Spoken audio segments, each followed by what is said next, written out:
Lesson number 1 for Wednesday, January 4th. Responsibilities of God's family members. We all enjoy the spiritual and temporal blessings and gifts that God gives us.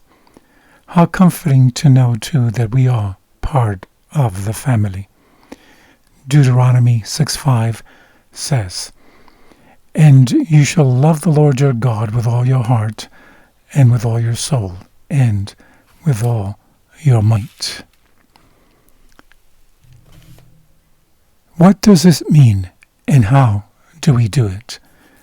How would you love God with all your heart, and with all your soul, and with all your mind, according to Matthew 22:37? Interestingly enough, the Bible gives us the answer, and it's not what most people expect.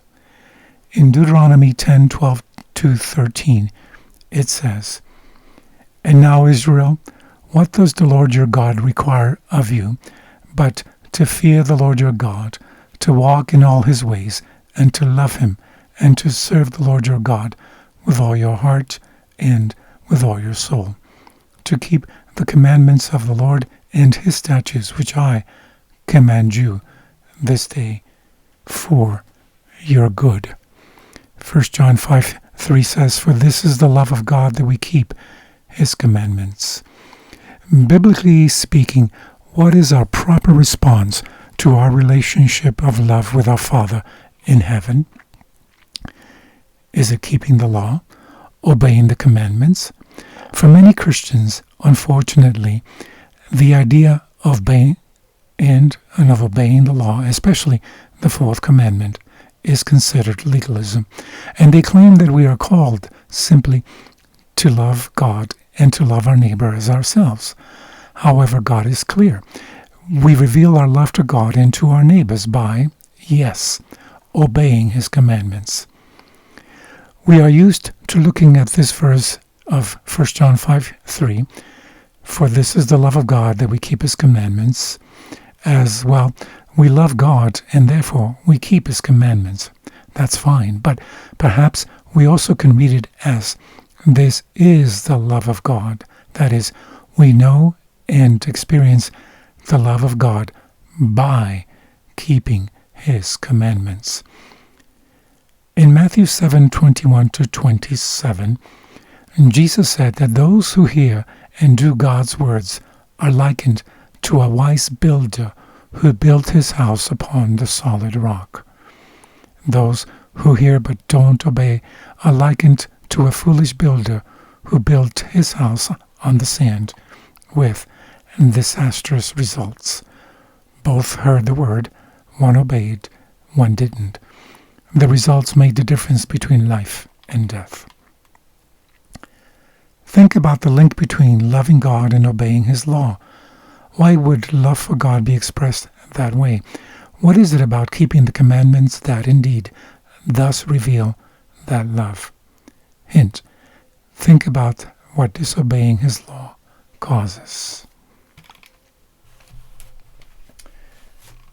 From the book The Great Controversy, page 468, it says, John declares, "This is the love of God, that we keep his commandments, and his commandments are not grievous." Romans 3:31 and 6:2 and 1 John 5:3. In the new birth, the heart is brought into harmony with God, as it is brought into accord with his law. When this mighty change has taken place in the sinner, he has passed from death unto life, from sin unto holiness, from transgression and rebellion to obedience and loyalty. The old life of alienation from God has ended. The new life of reconciliation, of faith and love has begun. Then the righteousness of the law will be fulfilled in us who walk not after the flesh, but after the Spirit. Romans 8:4. And the language of the soul will be, according to Psalm 119:97, "O how love I thy law, it is my meditation all day."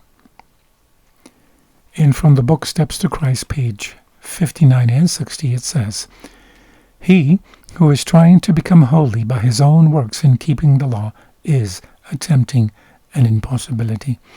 All that human man can do without Christ is polluted with selfishness and sin.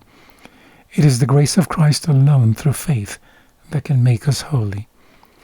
Obedience is not a mere outward compliance, but the service of love.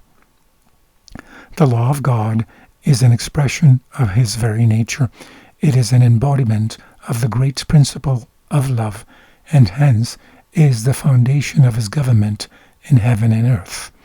If our hearts are renewed in the likeness of God, if the divine love is implanted in the soul, will not the law of God be carried out in the life? When the principle of love is implanted in the heart, when man is renewed after the image of him that created him, the new covenant promise is fulfilled. Hebrews 10:16, I will put my laws into their hearts, and in their minds will I write them. And if the law is written in the heart, will it not shape the life?